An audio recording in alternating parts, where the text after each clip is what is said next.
Hi friends, welcome back to my channel. இன்னைக்கு ரொம்ப யூஸ்ஃபுல்லான ஒரு வீடியோ பார்க்க போறோம். கோல்ட் ஜுவல்ஸ் எல்லாம் நம்ம எப்படி வீட்லயே பாலிஷ் பண்ணலாம் அப்படின்னு பார்க்கலாம். ஜஸ்ட் 1 ரூபி நீங்க செலவு பண்ணா போதும். 1 ரூபாய் செலவு பண்ணி 5 நிமிஷத்துல நம்ம பழைய நகையெல்லாம் எப்படி பளபளன்னு ஆக்கலாம் அப்படிங்கிற ஒரு சின்ன டிப் தான். நம்ம இன்னைக்கு வந்து கல் நகை தான் எடுக்க போறோம். கல்லு வச்ச நகையில எப்படி வந்து அந்த எண்ணெய் மக்கள்லாம் இல்லாம நம்ம இப்படி க்ளீன் பண்ணலாம் அப்படின்னு பார்க்கலாம். ஒரு பவுல்ல தண்ணி சேர்த்துக்கோங்க. அந்த தண்ணி நல்லா கொதிச்சதும் 1 ரூபாய் ஷாம்பு பாக்கெட் சேர்த்துக்கோங்க. நான் வந்து கிளினிக் ப்ளஸ் தான் ரெக்கமெண்ட் பண்ணுவேன். ஏன்னா கிளினிக் ப்ளஸ்ல வந்து நிறைய நுர வரும். அதே மாதிரி எண்ணெய் பசையெல்லாம் அது சீக்கிரம் எடுத்துருது. அதனால 1 ரூபாய் கிளினிக் ப்ளஸ் ஷாம்பு இருந்தால் போதும்.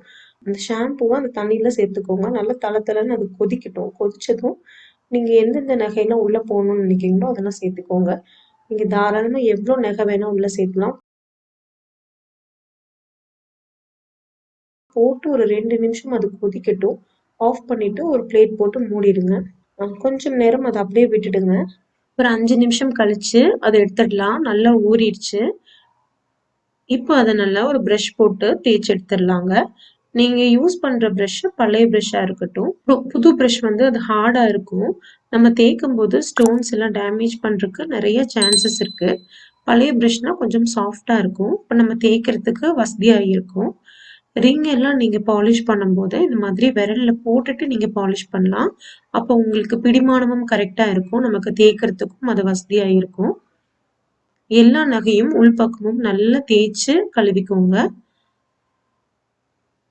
பார்த்தா தெரியும். நான் இந்த மாதிரி உள்ளேயும் சேர்த்து நான் தேய்க்கிறேன். ஏன்னா ஸ்டோன் ஐட்டம்ஸ் எல்லாம் உள்ள வந்து ஓப்பன் செட்டிங் ஆகிருக்கும். நம்ம பாத்திரம் விளக்குறதுக்கு யூஸ் பண்றோம் சோப்பு, அதுக்கப்புறம் நம்ம உப்பு தண்ணி யூஸ் பண்றோம் இல்லைங்களா, போர் தண்ணி, அதுல இருக்கிற உப்பு இதெல்லாம் நல்லா படிஞ்சிருக்கும். ஊற வச்சு இந்த மாதிரி பழைய ப்ரஷ்ல நம்ம தேய்க்கும் போது அதெல்லாம் போயிடும். உங்களுக்கு தேவைப்பட்டா இந்த ஷாம்பூ தண்ணியை அப்பப்போ நம்ம தொட்டு நல்லா தேய்ச்சிக்கலாம். உங்களுக்கு பார்த்தாலே தெரியும் நல்லா பளிச்சுன்னு போயிடுச்சு. நெக்ஸ்ட் ஹைலைட்டே இந்த கம்மல். கம்மல்ல நம்ம குளிக்கிறதுக்கு யூஸ் பண்ற சோப்பு, மஞ்சள், அப்புறம் உப்பு தண்ணியில படியிற உப்பு இது எல்லாமே இருக்குங்க. கொஞ்சம் நல்லா பார்த்து நம்ம க்ளீன் பண்ணி எடுத்துக்கணும். ஒரு டல் ஃபினிஷிங்கா இருக்கும். நம்ம நல்லா தேய்ச்சோம்னா அந்த ஃபினிஷிங் எல்லாம் பளிச்சுன்னு ஆயிடும். எனக்கு அந்த ஸ்டோன்லயும் கொஞ்சம் எண்ணெய் பசையா இருந்தது. அதே மாதிரி கீழே தொங்குற அந்த பால்ஸ்லயும் நிறைய எண்ணெய் பசையா இருந்துச்சு. நீங்க ஃபர்ஸ்ட் நான் காட்டின போட்டோஸ்ல நீங்க கம்பேர் பண்ணி பார்த்தாலே தெரியும். கொஞ்சம் எண்ணெய் பசையாவும் இருந்தது. அதே மாதிரி உப்பு படிஞ்சும் இருந்தது.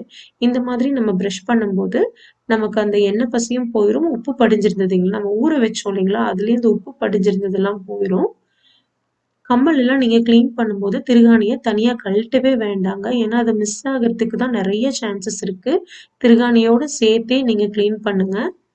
இந்த மாதிரி பிடிச்சு நம்ம உள்பக்கமும் தேய்ச்சோம்னா கண்டிப்பா அது போயிடும். நம்ம கொதிக்க வச்சு ஊற வச்சோம் இல்லைங்களா, அதுலயே அதுல ஏதாவது அழுக்கு இருந்தா போயிடும். நீங்க இந்த மெத்தட்ல தண்ணியை வடிக்க வேண்டாங்க. இந்த மெத்தட்ல நீங்க தண்ணியை வடிக்கும் போது நகையை நீங்க மிஸ் பண்றதுக்கு உண்டான சான்சஸ் ரொம்ப அதிகம். ஏன்னா 1 கிராம் இல்லைங்க, 1/2 கிராம் தங்கமே ரொம்ப விலை ஜாஸ்தி. அதனால இந்த மெத்தட் வேண்டாம். நீங்க ஒரு வடிகட்டி வச்சுக்கோங்க. வடிகட்டியில நீங்க கிளீன் பண்ண நகையெல்லாம் உள்ள சேர்த்துக்கோங்க. எந்த நகையும் அந்த பிளேட்ல இல்லை, எந்த நகையும் அந்த பவுல்ல இல்லையான்னு நீங்க செக் பண்ணிக்கோங்க. இதுலயே ஒரு 4-5 தடவை தண்ணி ஊத்தி அப்படி அப்படியே நீங்க கிளீன் பண்ணிக்கலாம். ஒவ்வொரு தடவையும் நீங்க நகையை வந்து செக் பண்ணிக்கோங்க. இருக்கா அப்படின்னு சொல்லிட்டு நீங்க செக் பண்ணிக்கோங்க.